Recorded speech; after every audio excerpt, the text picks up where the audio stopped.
Close your eyes and picture the French Riviera.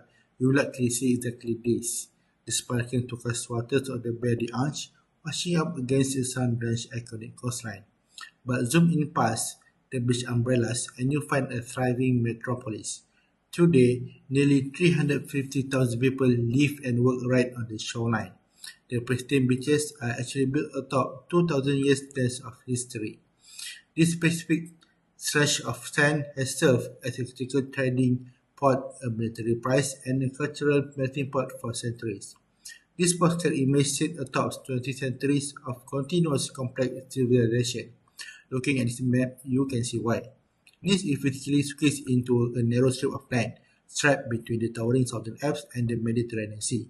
The Italian border is mere 30 kilometers east, naturally forging a massive European crossroads. Those mountains act as a massive shield against cold northern winds, while the sea traps the heat. The result is microclimate boasting over 300 days of sunshine every single year, combined a perfect climate, a deep natural harbour and a tight geographical choke point. And you create a territory that neighboring empires simply had to possess. The story starts around 350 BC.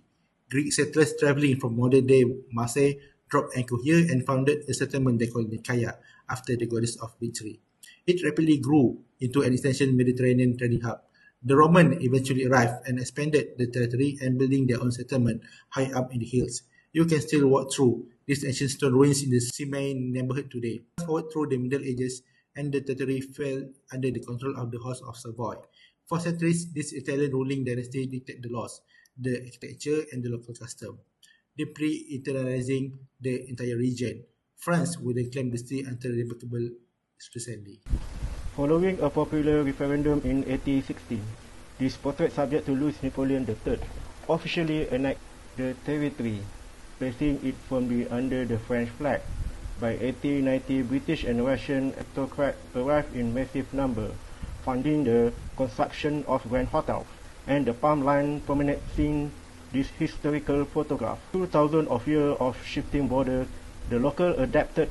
They become citizens who carry French passport, but who maintain an undeniably Italian soul. You hear it in the lingering remains of the Nisad dialect. You feel it in the local lifestyle, which balance a relaxed, sun-soaking Italian face with sharp French elegance. This unique cultural atmosphere, combined with the intense natural coastal light, turned the city into a legendary sanctuary for master of modern art. Here is Harry Matisse, who spent decades living and painting in the city, captivated by the warmth and color of his Mediterranean surroundings. And here is Portugal, the city do drivers, brilliant minds, who translated its dual heritage into world-class art. That creative expression speaks right out into the streets.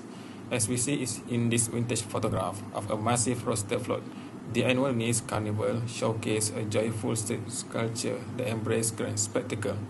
The locals don't choose between being entirely French or entirely Italian.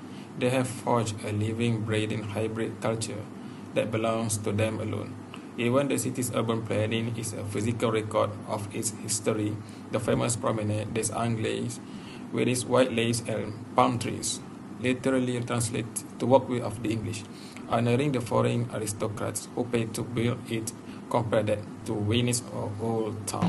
Looking at this modern photograph, the narrow cobblestone alleys and tall buildings, painted in the vibrant orchards and reds, look like they were pulled directly out of a coastal Italian village. Above it all sits Castle Hill. As the illustration captures, the park rises 92 meters directly out of the city's center, providing a strategic vantage point the military commanders fought over the centuries. You can literally walk through the eras of conquest simply by crossing the street.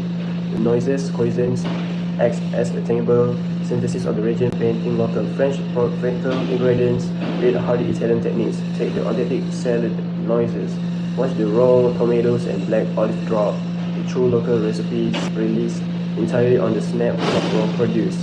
Hard-boiled eggs and acai dressed in rich olive oil. Is it an economy of freshness because the city sits right on the water? The menus are dominated by sea bass, red mullet and mussels, pulled straight from the adjacent bay every single morning. And out in the market stalls, you will find a local lining up for soca. The theme, crispy pancake made from a chickpea flour baked in a wood fire oven. It is affordable, portable, and heavily influenced by the street foods of neighboring Italy. These places are edible history lessons. The ingredients map exactly to the land, the sea, and the civilization that passed through, turning the panoramic view of the turquoise water and the curving beach. The image hits differently now. The city rewards those who look past the shoreline to investigate the layered heritage found in the streets and markets by surviving centuries of war and welcoming wave of artists. And the city has become ultimate intersection of French elegance and Mediterranean joy. It leaves a permanent mark on everyone who takes the time to look closely, say magnifique.